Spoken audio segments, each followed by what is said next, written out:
Cease fire بہت بہت مبارک ہو۔ دونوں ملکوں کے غریب عوام کو جنگ بندی بہت بہت مبارک ہو۔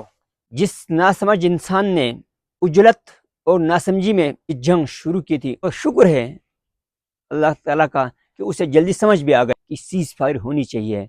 خود ہی مدعی بن کر اس نے یہ کیس فائل کی اور خود ہی منصف بن کر اس نے فیصلہ دیا اور خود ہی جلاد بن کر اس نے بدلہ لینے کی کوشش کی اور اس کا خمیازہ اسے بھگتنا پڑا۔ پھر اس کی سمجھ میں یہ بات جلدی آ گئی کہ جنگ مسئلے کا حل نہیں ہے، جنگ سے مسئلہ بڑھ سکتا ہے، جنگ سے مسئلہ ختم یا کم نہیں ہو سکتا، لہٰذا اس نے ہی سیز فائر کی کوشش کی۔ بڑی اچھی بات ہے، جنگ بندی کی طرف جا رہے ہیں، دونوں ملکوں کی طرف سے سیز فائر کا اعلان ہو گیا ہے۔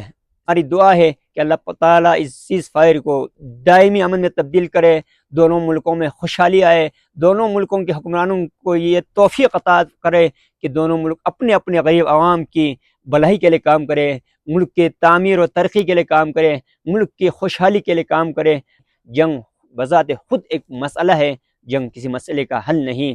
جنگی جنون سے اللہ تعالیٰ ان کو باز رکھے، اللہ تعالیٰ حکمرانوں کو ہدایت دے دے کہ وہ عوام کی ترقی کے لیے، ملک کی ترقی کے لیے تعمیری اور ترقیاتی کاموں پر توجہ دینے کی اہلیت اور توفیق عطا فرمائے، اور عوام کو ان حکمرانوں کے ساتھ دینے کی اہلیت اور توفیق عطا فرمائے جو عوام کا سوچے اور ملک کی تعمیر و ترقی کے لیے کوشاں رہے۔ اللہ تعالیٰ ہم سب کو اپنی حفظ و امان میں رکھے۔